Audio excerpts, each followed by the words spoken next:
O Império Persa, aquele que por muito tempo tomou o lugar de grande déspota que ameaçou a democracia em sua origem.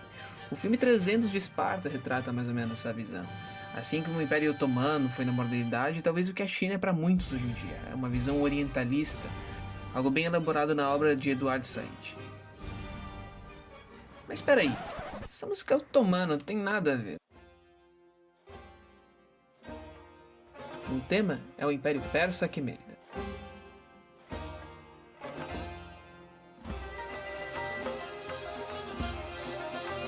Vemos na maioria das vezes o Império Persa como o grande rival das polis semíticas, sendo o conflito tratado como se fosse protagonista.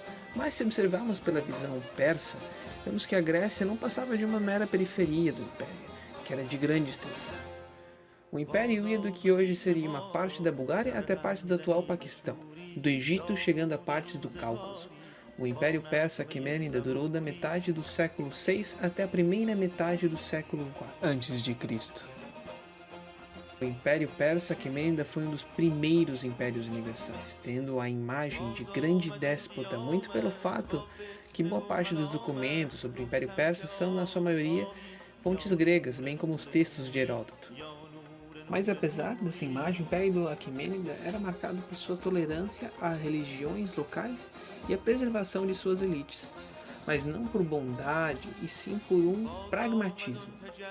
Como exemplo, Ciro, não Ciro Gomes, Ciro o Grande, que é considerado o fundador do Império, é citado por Isaías, o profeta bíblico, como Messias e ungido por Deus, pelo fato de que Ciro pôs fim ao cativeiro da Babilônia, deixando os hebreus voltar para a Judéia e dando ordens expressas para o governador local reconstruir o Templo de Jerusalém, anteriormente destruído por Nabucodonosor.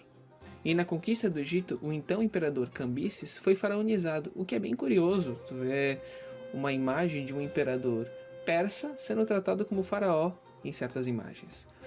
Outro exemplo de tolerância e uma retórica bem interessante é o Cilindro de Ciro, que é um documento que contava sobre o último rei babilônico, Nabonido, que seria, além de um mau governante, também teria voltado as costas para Marduk, um deus bastante cultuado na elite babilônica, dando preferência a outros cultos considerados indignos por parte da elite.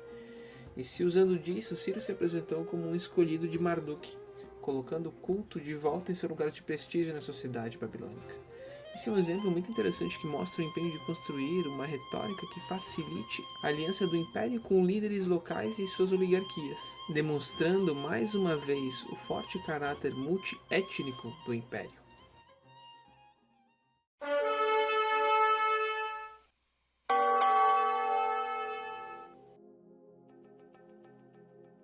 Além desse caráter multiétnico, ele também era muito marcado por ser plurilinguista, adotando na maior parte das vezes a escrita cuneiforme, mas para vários idiomas como acádio, aramaico, egípcio, elamita, grego, hebraico, persa. Só que ele se destacava porque, ao contrário de outros impérios, como posteriormente foi o macedônico, ele não forçou uma helenização dos povos, que nem aconteceu com Alexandre o Grande.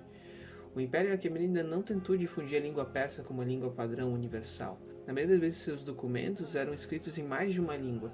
Geralmente era o aramaico ou o acádio, sendo utilizado como idioma franco padrão. E esse mesmo caráter se repetiu com a religião.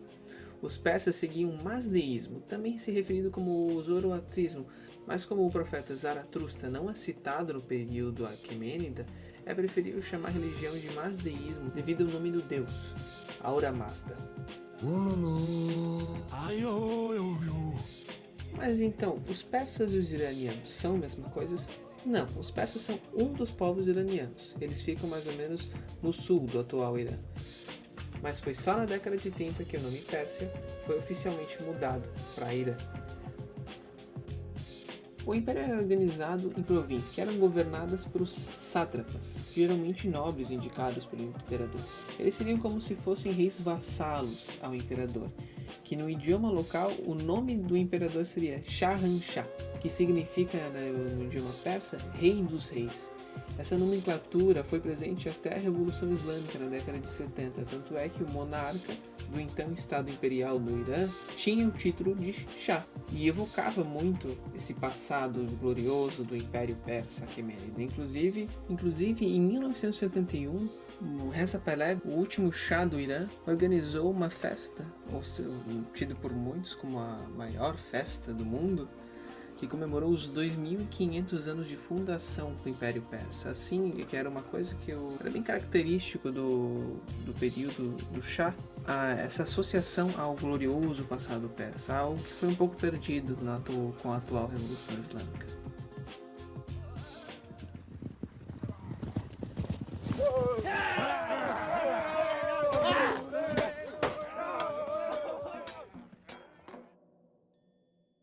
O Império Persa era de grande complexibilidade, tendo uma moeda oficial cunhada em ouro, o dárico, que era usada na parte ocidental do Império, além de outras moedas de cunho local. O Império também possuía as chamadas estradas reais, que permitiam viagens bem mais rápidas. Heródoto uma vez teria registrado: "Não há nada no mundo que viaje mais rápido que esses mensageiros persas."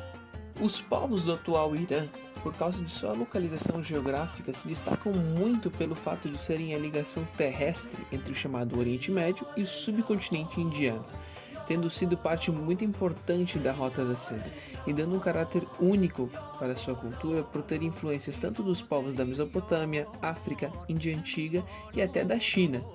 Por outro lado, essa localização geográfica especial ocupada pelo Irã sempre atraiu o olhar de várias superpotências, como, além dos vários exemplos da antiguidade, tem o atual exemplo da crescente tensão entre o regime islâmico do Irã e os Estados Unidos. O atual regime islâmico do Irã tenta buscar a sua sobrevivência e maior prestígio internacional através do desenvolvimento de armas nucleares, algo que os Estados Unidos tentam frear a toda maneira. E mesmo que no período Obama tenha sido elaborado um acordo entre ambas as partes, tal acordo foi cancelado pelo governo Trump.